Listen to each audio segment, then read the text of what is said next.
Okay, shukran.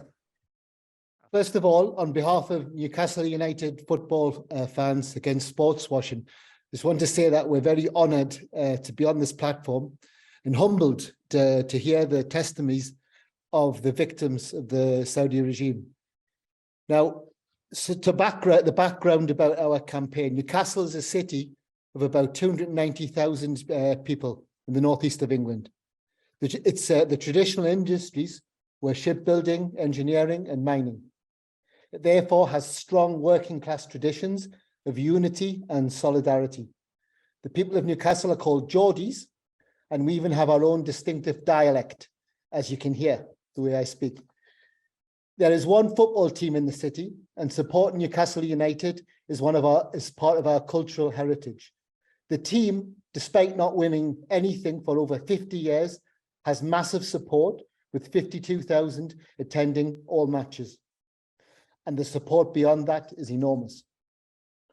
On October the 7th, 2021, there was a collective outpouring of joy in Newcastle when the Saudi state takeover was announced.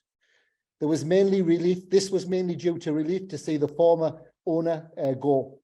Unbelievably, the Premier League had declared that the Saudi dictators are fit and proper owners for a football club. This is something I'll talk about later.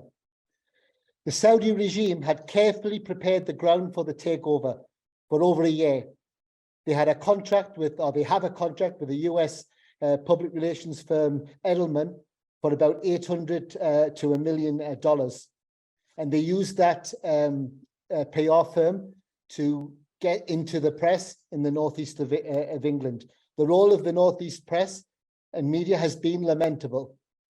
They have acted like a giant megaphone, cheerleading for the regime. Obviously, money talks.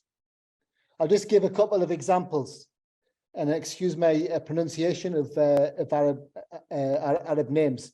But before the takeover, when the Saudi Minister of Sport, Prince Abdulaziz bin Turki Al Saud, followed the club's Twitter account back in April 2020, the story was reported by the Newcastle's regional paper, the Evening Chronicle. The sports minister for that, as you all know, is Prince Turki bin Faisal Al Saud, who also served in the Saudi government and was, Director General of the Intelligence Service, a post he held for 23 years, 10 days before the attack on the Twin Towers. We all know the crimes that this person has committed. But the Evening Chronicle didn't think it was worth mentioning any of this information about the sports minister's family, instead preferring to enthuse about the prospects for the takeover. This is before the takeover took place. This season, last season, the final home match of the season, the Chronicle also reported that the club's new director, Majed Al-Sarraj, had publicly asked the ambassador in the UK, the Saudi ambassador, Prince Khalid bin Banda, for attending the match. He attended a Newcastle match. There was no mention of the association of these figures or their roles in the Saudi dictatorships. This is the type of people now who are able to publicly associate themselves with our club without members of the Northeast media commenting on who they really are. These are clear examples of sports washing. Now, I want to say a word about the role of Northeast politicians since the takeover. I mentioned at the beginning, it's a strong working class area, the Northeast. Most of the representatives in Parliament and the councils are from the Labour Party, and you would expect them to say something about this takeover. Well, to be honest, they've been as bad as the media, and in some cases, even worse.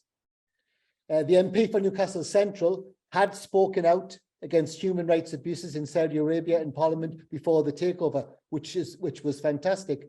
But since the takeover, hardly a word has been said. At the time of the takeover, we actually had the spectacle of the Labour leader of Newcastle City Council metaphorically laying out a red carpet for the regime. Obviously, vague promises of investment had been made. But since the takeover, over a year ago, most MPs and councillors have been mostly silent. And the press continue to claim that the PIF, the Public Investment Fund, is not the Saudi state. No one really believes it, but they repeat it. Yet in 1 year, the links between the state and the club, the Saudi state and the club, have got stronger. In January 2022, Eddie Howe, who was the manager of Newcastle United, or the coach, took the team to Jeddah, where they trained and played a match. In the same week, Saudi Arabia launched missile attacks on Yemen, one of which killed 3 children who were playing on a football field. The club is now sponsored by Saudi companies, Noon, Saudia, the air carrier, and the esports brand VOV. The narrative the regime has managed to establish with the help of the media and the silence of politicians is as follows. 4 main points. The first point that they hammer home all the time on social media is that fans are powerless. You've probably heard that before. The people are powerless. We can't do anything. And the Premier League declared the Saudi state fit and proper to own a football club. So it's been done. We have to accept it. 2, that the PIF is separate from the Saudi state. They repeat that again and again. Then the third point, they say, what about Manchester City, owned by Abu Dhabi? What about Chelsea, which was owned by Abramovich? This in Britain we call whataboutery. Well, we are bad, but what about other ones? And the fourth point is, this is something which came from figures like Alan Shearer, who was the famous striker for Newcastle, but also some of the politicians. They said, if we engage with the Saudi state, if we show how good we are in Newcastle, then perhaps we can moderate and liberalize them. Well, everybody knows what's happened in the last year. The day before the Chelsea match last season, which the previous speaker mentioned, 81 people were executed the day before a game. This narrative is reinforced in the media and repeated in the fan magazines, which we call fanzines, although we have managed to get our alternative voice heard. Now, there are Newcastle fans like us who do not accept this narrative. We do not accept these points. So what did we do?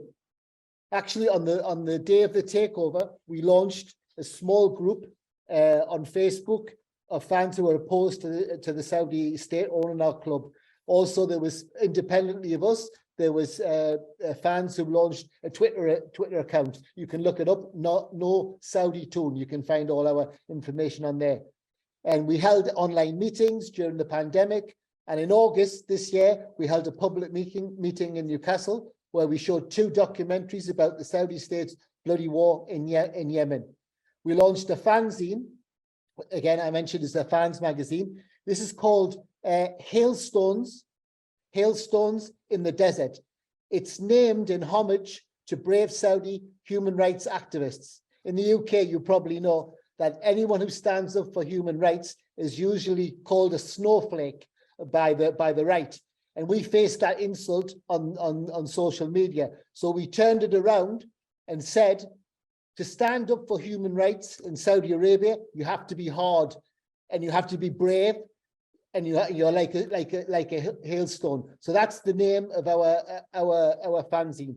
Now, little by little, over the past year, we've managed to get noticed and had our voice heard in the media. Interestingly, first in Germany, Denmark, Sweden, and Finland, who all ran articles in the football and in the general press. I think this reflects the international nature of football, that players from Sweden, Germany play in Newcastle, but also the question of human rights, which doesn't stop at the border. Human rights are an international issue. Around the anniversary of the takeover in October, our campaign really started to go onto a higher level. Articles and interviews were carried in the main Northeast newspapers. It was incredible that we were covered in the international press, but we hadn't been mentioned in the local press. But that changed. They couldn't ignore us any longer. And what happened was we appeared the radio, and also we appeared on the TV. Also, we're becoming now a reference for the question of sports washing when the media wants to talk about sports washing in the Northeast. With the help of ESOHR, we produced a banner and we held a protest outside in Newcastle's stadium before the match against Chelsea. This was to mark the execution of the 81 people who were executed when Newcastle paid Chelsea the previous season. This was a very, very important event. We highlighted the cases of the 8 minors who are facing the death penalty. The protest received good coverage and sparked a wider and wider debate amongst the fans. Before the protest, however, we received physical threats and the attention of the Troll Army directed from the Etidal Global Center for Combating Extremist Ideology in Riyadh. But we said to the press before the protest, the worrying aspect of the ongoing Saudi ownership of the club is that not only have they managed to neutralize the majority of fans, which is unfortunately true, regarding human rights abuses, they've managed to get a minority of fans to actually defend them and speak up for them. And that's why we are obliged to protest. However, we were confident, and as regards our protest, that the majority of fans, despite the threats that we had, would respect our right to protest. And so it proved. Many fans stopped to speak to us and find out about our point of view, which shows the potential for our campaign to win hearts and minds. So where are we now? Where are we going? We have a new edition, the second edition of the fanzine coming out soon, which will feature an article by a Saudi football fan, amongst other articles. And I think the campaign rests on 3 important pillars. First of all, we're going to use the fanzine and future protests to involve more fans in our campaign. When we stood outside the ground, we didn't have a lot of people, but we attracted people. And once other fans saw that we were serious about campaigning, we started to gather people around. Our Twitter account went from a few hundred to a couple of thousand, which I think is a glimpse of the possibilities to build the campaign. The second point is a question of this, what I mentioned at the beginning, the Premier League's owners and directors rule. Another human rights group, ALQST and Fair Square, 2 other groups, they've written to Northeast MPs urging them to speak out. Now, given the record of the political representatives so far, we don't expect too much at the moment, but that's why it's very important that we build the grassroots fan movement. But what we say is that things can change. Things are not set in stone, that governments can change as well. And the rule of who is fit to own a club could change. And that's just going to be one of our campaigning issues, that we will demand that there's a human rights clause in the fit and proper rule, and that has to be that has to be something that we push the MPs to say something on. And I think the third question, the most important question for us, is that we have to, like tonight, as we're doing, we have to find a way that Newcastle fans can listen to the voices of the victims of the Saudi state and enable those voices to be heard by Newcastle fans. Up until recently, the narrative has been controlled by the Saudi dictators who own our club through their sophisticated and well-financed public relations machine. Yesterday, I heard a speaker mention the effect of a letter from a victim to Lewis Hamilton. That had a massive effect. We would like to see similar letters from victims and their families sent to Eddie Howe, the manager of Newcastle, and to the players. Eddie Howe famously claimed that he doesn't have enough knowledge of the situation in Saudi Arabia to comment on the situation regarding human rights. Let's give Eddie and the players the knowledge. Let them hear the voices of the victims as well as the perpetrators of human rights abuses. We've heard enough from the perpetrators. We've heard enough from the dictators. Let's hear from the victims in Newcastle. There's also, I think, a lot of work to be done on the question of women's rights and the question of the oppression of women. Newcastle United recently, well, in the last few months, bought a women's team, Newcastle United Women. One of the minority owners, Amanda Staveley, is the public face of the women's team.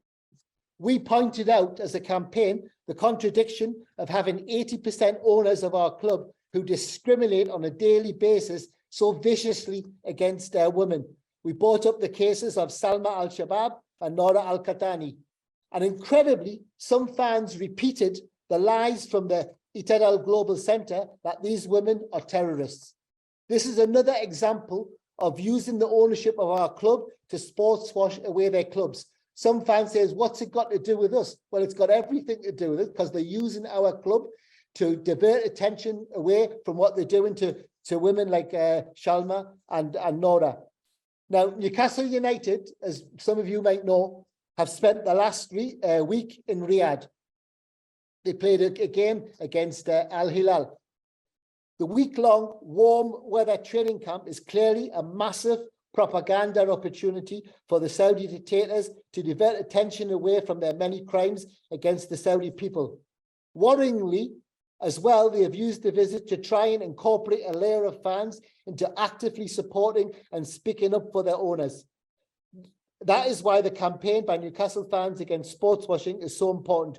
We have to stop now. We have to stop the normalization of the regime and counter the idea that we can't do anything to show solidarity to Saudis suffering human rights abuses. Amongst the media and political class and a layer of fans, there is a worshipping of the accomplished fact of the club being owned by a bloody dictatorship. We can't do anything. That's what they say. Yet the more we campaign, the more we find fans who are unhappy with the situation. No Newcastle fan supports what the regime is doing. Very, very small numbers would justify what the Saudi dictators are doing. That's our starting point. The majority are good people, and they're not in favor of human rights abuses. But what they don't know and what they're not sure about is how we can oppose them, what we can do. And I think this is what we have to talk about now. And I think it's our job, all of our job, and with people like yourselves, to show them a way, to show them how to do it. I think it's a big battle for hearts and minds, which is going on in Tyneside at the moment. And although we don't have the multi-million dollar resources of the Saudi state, we know our cause is just, and we think we're going to prevail.